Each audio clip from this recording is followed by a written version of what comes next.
Hair loss problem is quite common among the males in Malaysia. It's good to come to GLOJAS for a consultation. Based on the consultation, there's two approaches. One is a surgical approach, second one is non-surgical approach. In the surgical approach, the most effective way is the smart FUE transplant. This is a 36-year-old man and he's having male pattern hair loss level 6.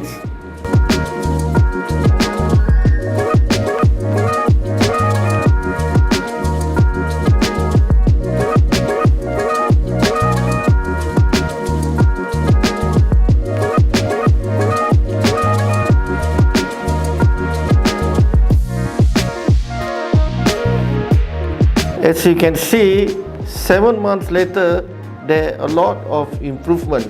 We are hoping to get a better result after 1 year.